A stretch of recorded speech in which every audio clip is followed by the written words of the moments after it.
Hey everyone, Adam here. I've received a stage layout from one of our fellow IPSC guys. His name is Omar. He's done a really good job of the initial design, but I see that he has very common SketchUp issues, and I thought this is a good example of just taking something that somebody else has made up and showing you what we're finding with it, and most importantly, how to fix it. So what we'll do is we're going to open this up with SketchUp 2017. This is the version that you can download. Anything above 2017 is still online only or a paid version. So if you do a Google search on previous SketchUp versions for download, you can find the SketchUp 2017. This is the latest one of the downloadable series. So we're going to open this up. We're going to go start using SketchUp, and here we are in the SketchUp model. So as you can see, he's got his stage floor here. He's made up some berms. I don't know, this is probably made by somebody else. He's got some walls, some ports, barrel, start position, which is always a good thing. He has his shooting area defined, which is very important. And he's got some poppers and barrel down there with a little swinger. Great, no issues there. This looks really good from this angle, but what I want to show you is what happens when I start moving my camera around.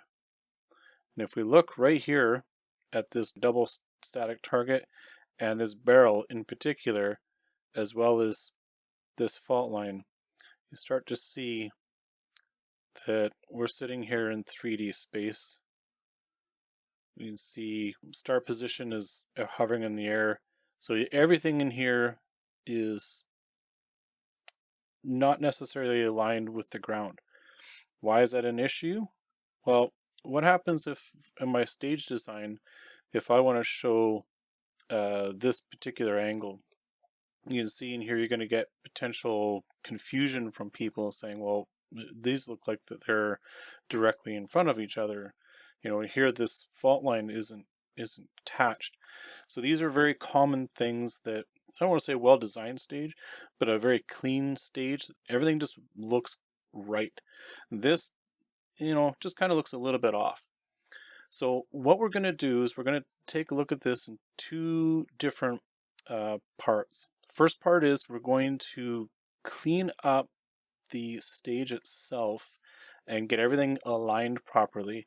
And then we're going to go through and look at this stage as a stage. I just some things in here that I can see being some issues, and I'd like to give the feedback to Omar so that he can, he's done a really good job of designing this. And so what we'll do is we'll show him a couple of things that at first you don't really notice, but they are definitely things that we have to take into account. So the first thing we're going to do is I'm going to zoom way out here, and I'm going to reproduce, or basically create a brand new floor. You will find, especially when you start panning around here, when you're particularly when you're looking for shoot throughs, when you start coming over here, you want to get a nice view of something. I want to see if these targets, let's say here. So I want to see if these targets are going to be a shoot through with anything. When I start coming down and I start looking at my different angles, and we'll cover this in a second, when you start looking at these side berms, then you run into problems where if you get sucked right into the berm and you can't see anything. And to be honest, I found that these berms don't really help you unless there's a particular feature on your range that you can or cannot shoot into. So what we're going to do, and I have no idea what the scaling is on this, but we're just going to create a rectangle. I guess I should go through this. We're just going over here to the rectangle tool, left click once, and I'm picking an existing point, left clicking once. I'm not dragging. It's a common thing, it's different in SketchUp versus other programs, is you left click once and then let go, and then you go to your second location and then left click again to complete. So now I should be able to take, I don't think that will work properly. Let's try that again. So I've monkeyed around for this with just a couple of seconds here. There's a couple of different things that we're having some problems with.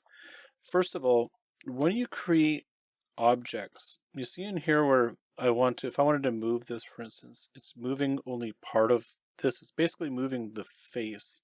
That causes problems when you're creating stages. I'll show you a way we can fix that. The first thing I'm going to do is I'm going to select this stuff. I'm going to press the M key to move. I'm going to pick just a corner here somewhere, doesn't matter where.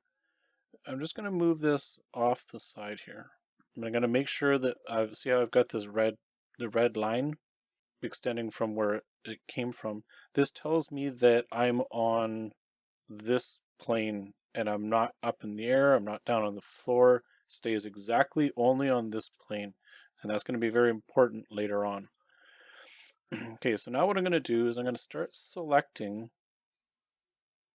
portions of this. You see here where it just basically deleted anything that was inside that boundary that we selected here. Normally, what you would want is you'd want your stage floor to be set as a group, so that when we set this here, I have no idea what's going on here. I don't know, something is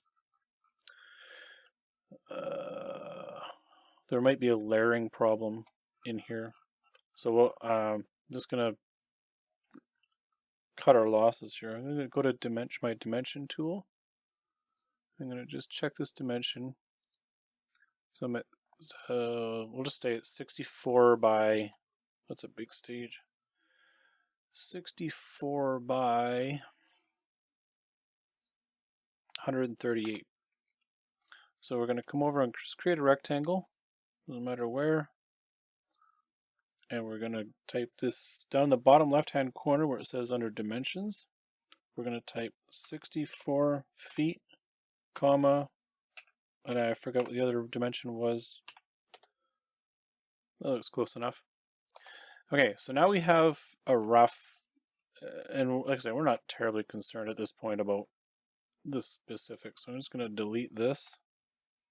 And now we've got a nice rectangle. We can now pan around and we can look all the way around this without any interference at all. You see in here, we've got a bunch of this sitting under the floor, and we'll fix that in a minute. The next thing that I like to do is to double click on our range floor. Make sure that the range floor surface and the edges are colored in blue. If I unselect that and I just left click once, see how this is turned blue, but the outside is still black. So technically, if I hit the delete key, I'll delete the inside, but the outside rectangle will stay active, or will stay there, because we didn't actually delete the rectangle, we deleted only the face. Now I can't select anything, because right now this is just a outer box. So I'm going to hit Control Z to put that back. I'm going to double click, which will highlight the box and the adjacent borders as well. And we're going to right click and go Make Group. So now that this is a group, I only have to left click on this once, and I don't have to worry about modifying any components accidentally that are attached to it. There. So now that we have our range floor as a group, now we can start working on the range floor without worrying about interacting with the range floor itself. Unfortunately, at this point here, there's no easy way of fixing all of this at the same time. What we're going to do is we're going to select the range floor. We're going to hit the M key for move. I'm going to come over to one of the corners. It doesn't matter which corner, or you could do an edge as well, but corners are easier to work with. I'm going to left click once. So now I can move this in all sorts of different directions. And if you look down in the corner here, it'll show, it's very hard to see, but right now I'm on the green axis. If I move over, now I'm on the blue axis, which is the up and down. And then there's also the red axis, which is the left and the right. And using these axes is one of the major things that throws people off when they use SketchUp. So what we're going to do is I'm going to use the up arrow key, which is going to lock the move command in only one direction. So it doesn't matter where I move my mouse, this will only move up and down. And you can see that the blue line, the blue dotted line at the origin here is now like a bold color. So I'll unselect it. So now it's a thin blue, and now it's a thick blue. The thick colors indicate, if I did this on the, if I undid that with the up arrow key again, and I go on a different axis, the red in this case, if I press the right key, it makes this turn a bold red as well. And now no matter where I move the mouse, it won't move anywhere else but along this axis. So we're going to use that to our advantage here. I'm going to press the up arrow key to stay on the Z axis, or the blue axis. I'm going to move this down until I'm below the lowest point, which is these fault lines up in the front here. So move it just down to there. And we'll left click again to finish the selection.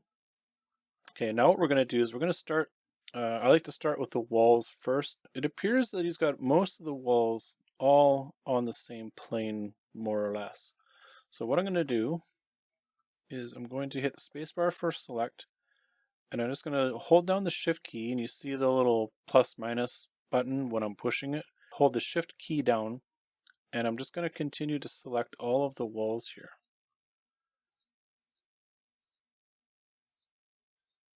Okay, and that should be all of them. And now I'm going to come over, I'm going to pick one of these, I'm going to hit the M key for move, and I'm going to click on one of these corners of the walls. So now, if I zoom out, now I'm moving all of the walls all at once. I'm going to press the up arrow key to lock that in the up and down position. I'm going to zoom out. I'm going to go pick this corner again. And what this will do is it'll snap the walls, the point which I picked, which is the bottom corner of this wall. And by picking another point of reference, then SketchUp will say, okay, well, I think that he wants, or I know he wants this point here, and it's locked on the blue axis. So I'm going to make it the same planar level as this surface here, because he's indicated this point. So if I left click again, what you would like to see is when you come underneath the surface here, you want to see just the outline of the objects that you have on your surface here. If you see just that surface, then that means that these two are basically in the exact plane, which doesn't have to be exact, but it's a good indication that they're not too high and they're not too low. Okay, so now if we go along, I'm going to check this targets. Now his targets unfortunately are at a bunch of different heights. But I think what we'll do is we'll do the same as space and hold down the space bar for selection, hold down the shift key, and we'll pick all of his targets regardless of how high they are.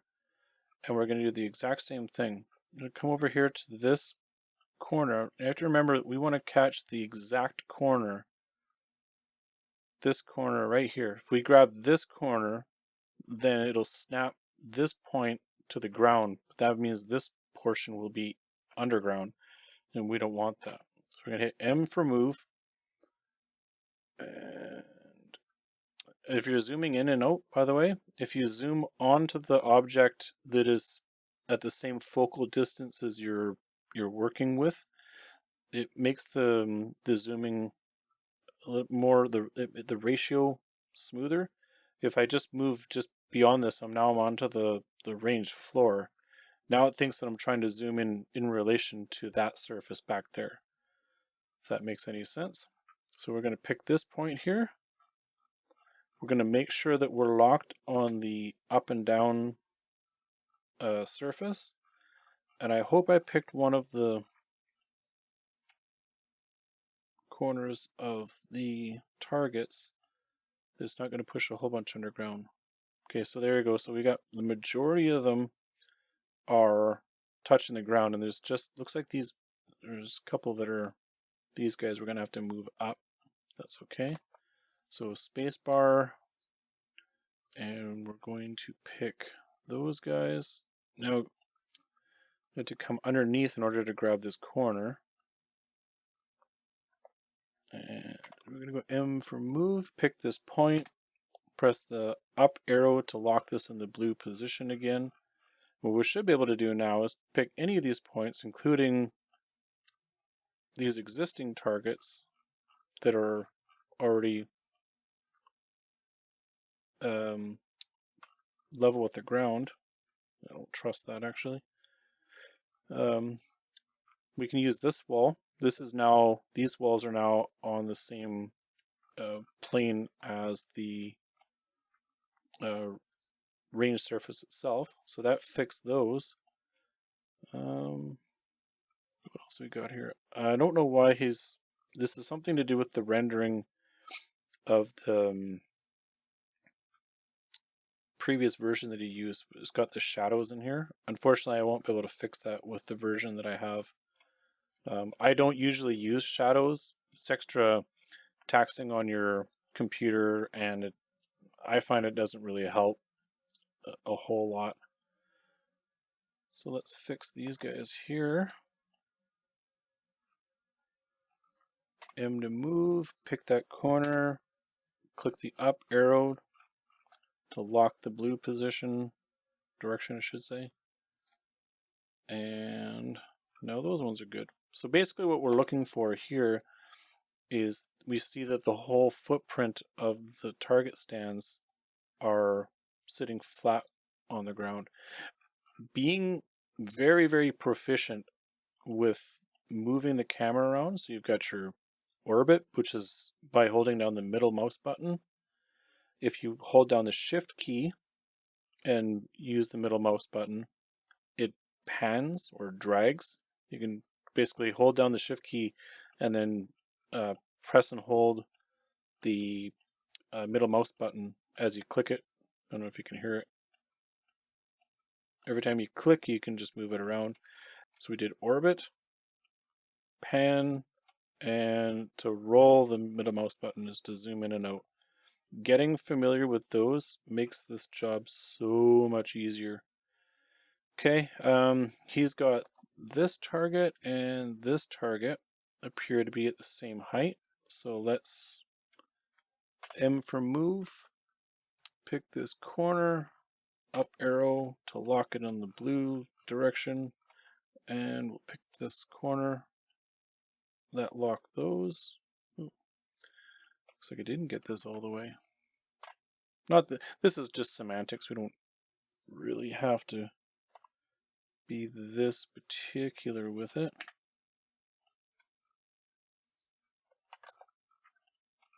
Okay, that guy is good, and then we just have to get rid of or move these here.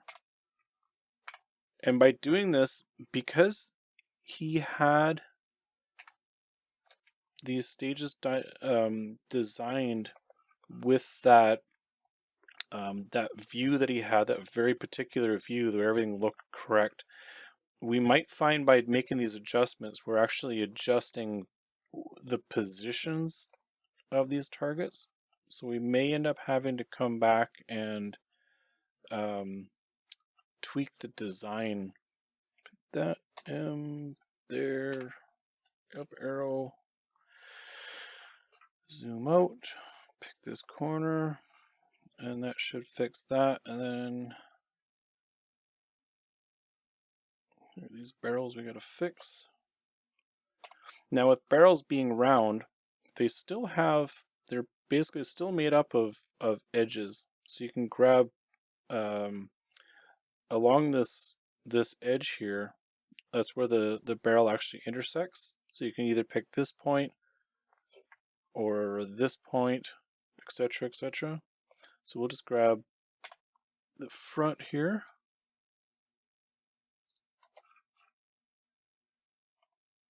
I accidentally deselected it.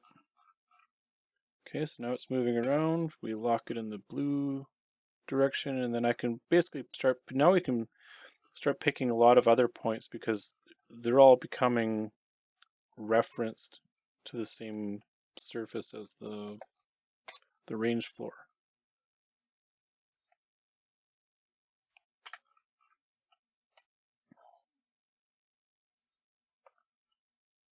Okay, so now those are set.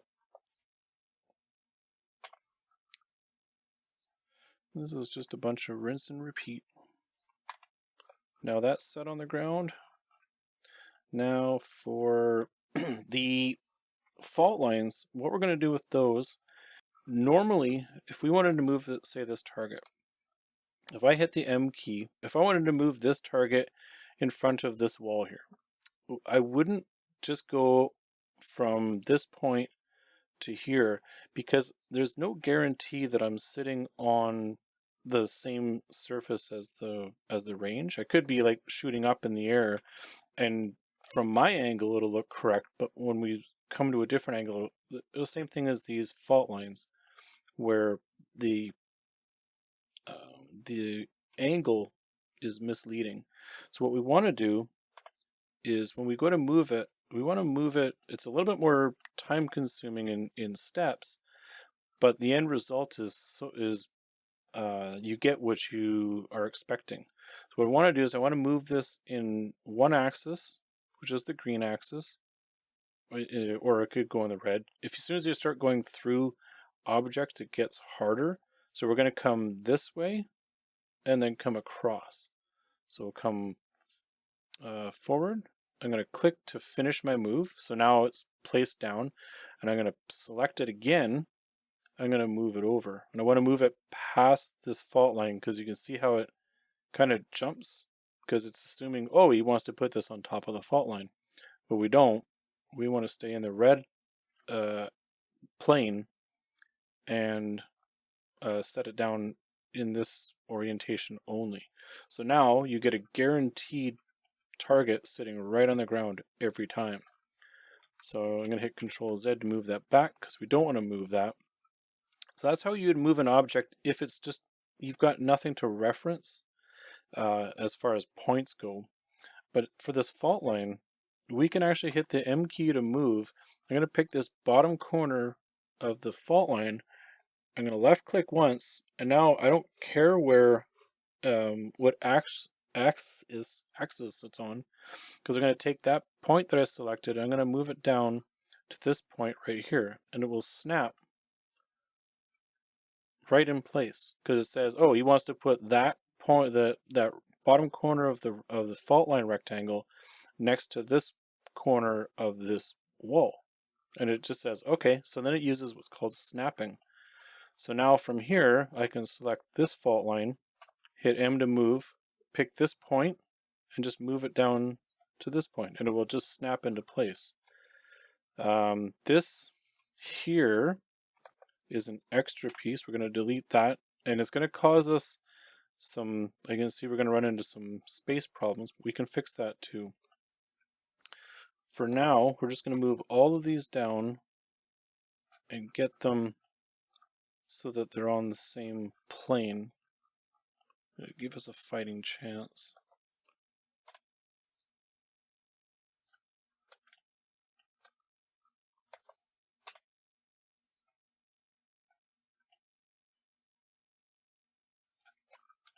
And I'm not touching anything else other than spacebar to activate the selection tool. Once the fault line is selected, I'm going to hit M for move. This says, okay, well, what do you want to move? So I want to move this point here. You notice how it doesn't try to select the object in behind because it's smart enough. It's kind of an oxymoron with this program. To pick the point of the object that you have already highlighted. And then I'm just, while I've let go of them right now, I'm not pressing any buttons at all.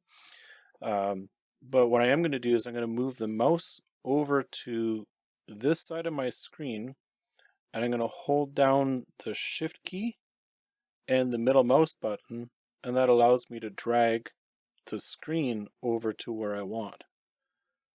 And then I'm going to wheel mouse in so I can zoom in, and left click to drop that. And once you get good at this, moving this stuff is just super easy. Oops.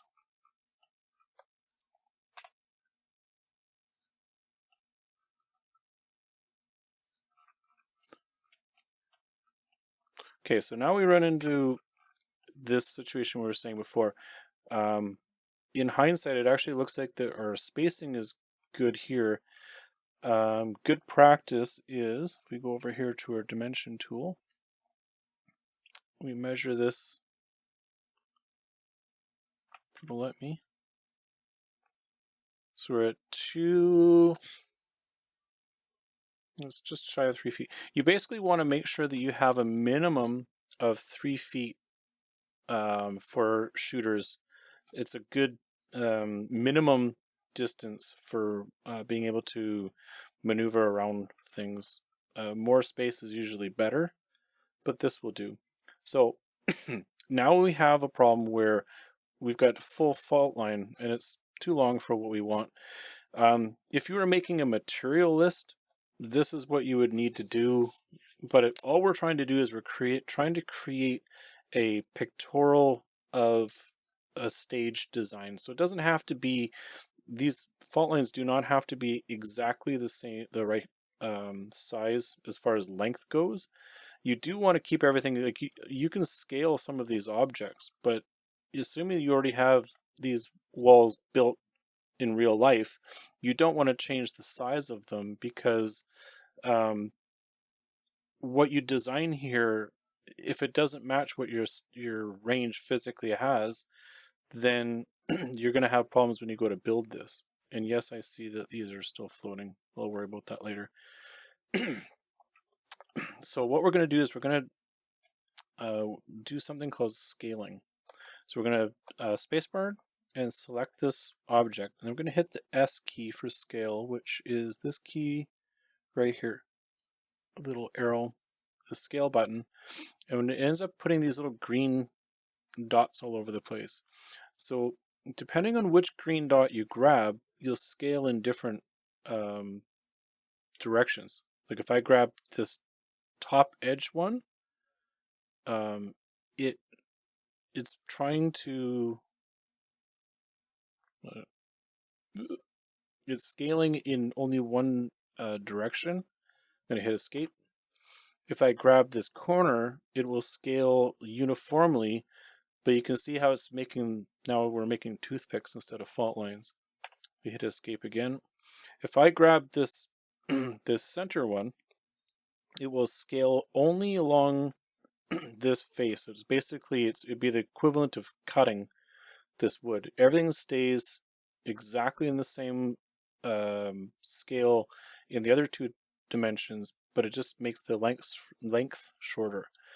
And so if we use that same trick where if I move my mouse over to the edge of something for a reference, now it made this piece exactly as long as this piece is here. You can see that now lines up. And these pieces are not square.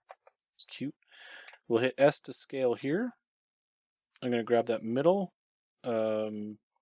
selection point, and I'm going to move it over to this corner of the of this fault line. You can see how normally this would line up perfectly. There's a gap in here, so something in here was probably rotated. I hit the Q key for rotating. If you don't rotate correctly, you can get kind of weird angles. And we'll cover that in a second. Okay, so now we should have mostly everything, so we might as well get rid of these. Take these, and we're going to hit M for move. Now, you can see in here, this black piece is actually embedded into the wall, so we're not going to be able to properly grab this corner and snap it properly to here. This side looks okay. These are semantic points. So what we're doing here will work. I don't think he had that all the way down at the bottom. But we'll assume that's what it was. And his poppers are up in the air too.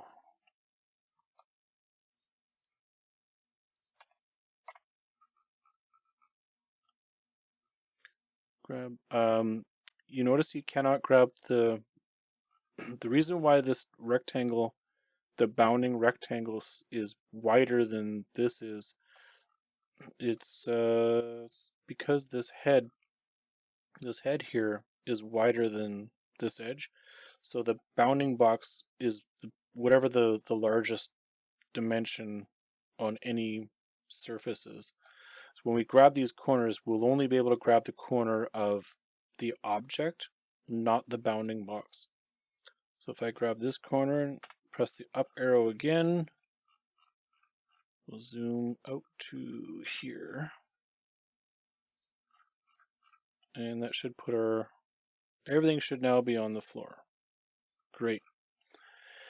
Okay, so that's how you fix your stage layout so that everything is sitting on the ground. So now no matter what angle I go to move at, it should be true to real life as far as what you can see. A lot of this comes down to not understanding how to maneuver the camera.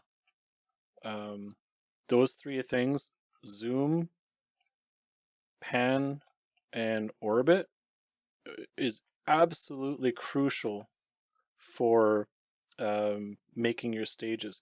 Not only for moving your components, but eventually you're going to want to come down here as a shooter, and I want to be able to come down and say, okay, so here, if I'm standing right at this edge of this wall, what can I see?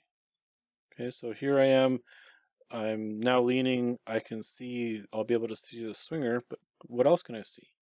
So if I, this would be the equivalent of actually moving side to side. But now I can come over and, oh, from this point here, I can see both the target and the popper. If I move back, I can actually see the same target from way back here. So why that's important is, as a stage designer, you'll be designing, okay, I'm going to stand right here. Okay, well, what can I see from here?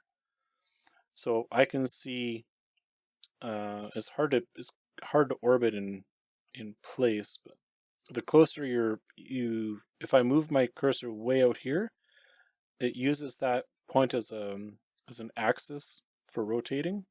If I move it really, really close to my body here, it uses this point here as a rotation point. So it's a little bit more as if you're shuffling around the barrel. So from here,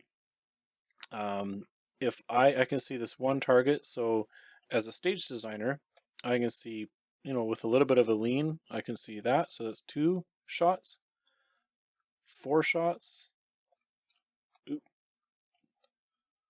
maybe 6 shots, and 8 shots. So I can see 8 shots without even moving, presumably. Caution is people are going to try to shoot at this, and this edge of the wall is just going to get annihilated. Maybe a no-shoot target on this wall here might not be a bad idea. It's not. The better thing to do is design the stage so that there's less chance of that wall getting shot at all. The other thing is depending on your particular range, like ours, we're not allowed to shoot into the side berms. So this here, because you can see it, you can shoot it. So what we might want to do is move this back. And you can see here I'm moving along the green axis so that I stay planted to the wall, to the ranged floor. Now, this may cause problems over here, but let's just deal with one thing at a time. Okay, so now I can no longer see that target. Great. And then you can still move over and shift along this point, and I can still see the side of the berm. So what happens if I just did something like,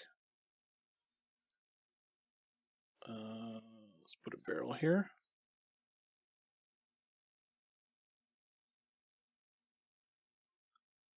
Trying to think of. So basically, we want to make it so that I'm going to use the align tool. Draw L for line. Draw from this corner to this corner of the wall. So basically, from here, anything that is on this side of that line means that I can stand here at the side of this wall and shoot, and whatever I shoot in this through this target, I'm shooting into the side berm. If I come to prove that point, if I move this target straight back, there's no physical way that I can lean my body and get, well, I mean, somebody could lean forward and do something weird, but the 99% of people should not be able to inadvertently shoot into the side berm. So this is a handy tool for setting your limits. Yes, it does constrain you as a stage designer as to what you can do, but that's just life. So I'm not going to try to redesign all the stages. I'm just showing you points that will help. The other thing is coming into here, you need a fault line here because there's nothing to stop a shooter from coming through and running around and spin kicking this popper. And it sounds kind of stupid, but it is one of the other crappy things about designing stages. You have to think of everything. So I'm going to copy this. I'm going to move it just over here on the red axis. And I'm going to pick this point here. I'm going to come over to this wall. I'm going to snap it down here and come around the other side of the fault line. I'm going to press the S key. I hope you guys said that. And come through the wall. And I'm going to line it up with this edge. There. Now there's space problems here, but that would just be rearranging the wall. Move this, this, and this.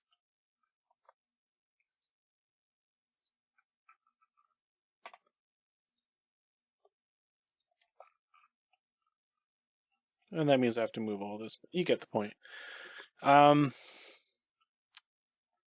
Other thing is, anytime you can put a set of walls in here on anything other than a straight like this adds strength to the shape. Believe it or not, even though these walls are mesh, the wind will knock these over. So this here, a good strong gust of wind will knock these over. And not only that, but because this is within the shooting area, so can other shooters. And you might think, well, why, you're going to be standing over here. You're not even close to the wall, but you're going to get people that are going to try to run around this wall, or they're going to start over here and start shooting on the move, and then they're going to kind of like back around this and then bump the wall, and this wall has no strength as it is, so it will fall over. So once again, depending on the intention of the stage, maybe we can get away with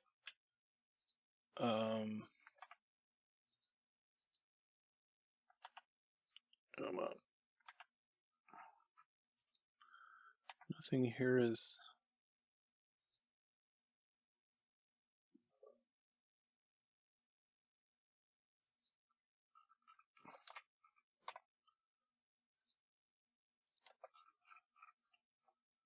That's extreme, but even this has far more strength to it. And maybe we'll add another wall over here. And I know I'm butchering this stage design.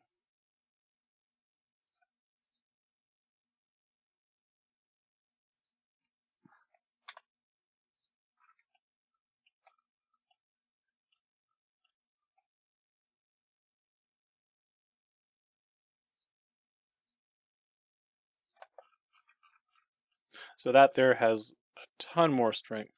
Does it screw up his stage design? Probably, but you get the idea.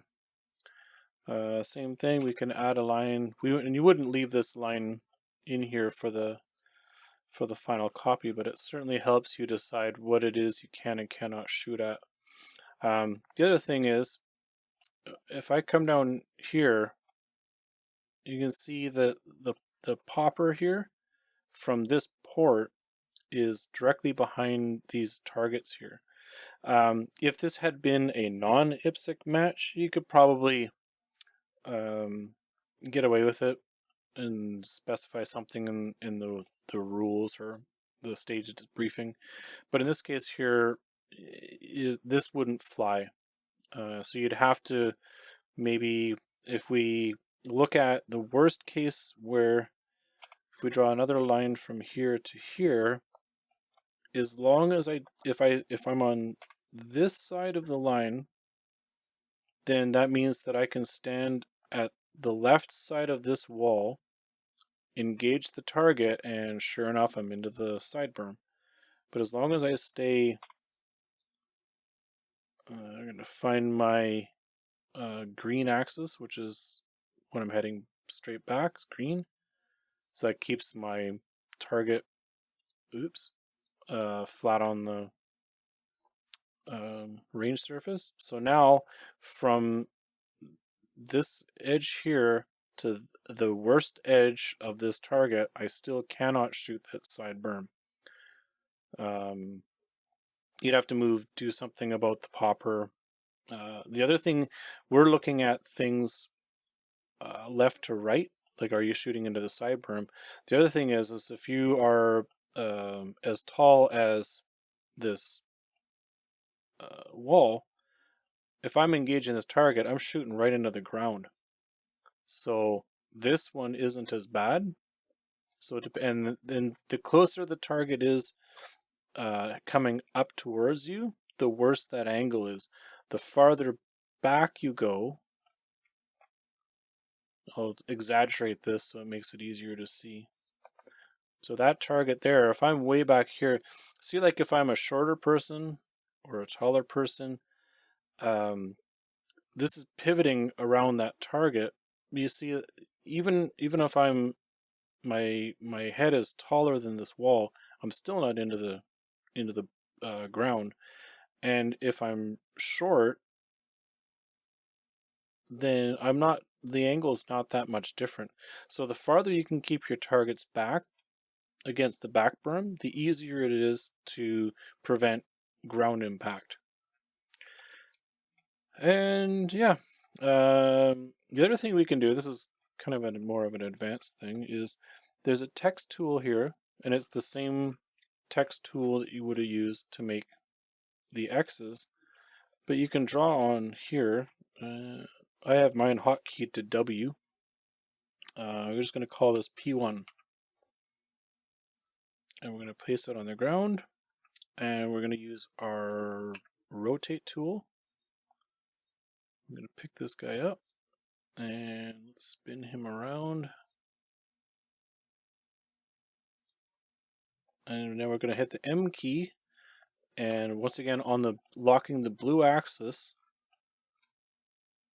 I'm going to bring this up to the height of the popper and bring it up just a little bit more. If you know you can keep on that particular axis, you don't have to lock it. It just makes it a little easier. And then I'm going to move it back on the green and over here on the red, back on the green, and back on the red. And now we have popper P1. Isn't that great? Now, the reason why this is important is in his description, I don't know what activates this swinger. Maybe both of them do, maybe just one does, but if we put in here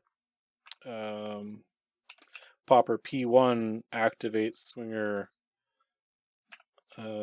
swinger 1, SW1, so you could put these numbers above here and say popper P1 activates swinger SW1. And that way in your stage briefing, it's very clear to the shooters what activates what. Anyway, I hope this helps. There's definitely a lot more to this, but that should be a pretty good start.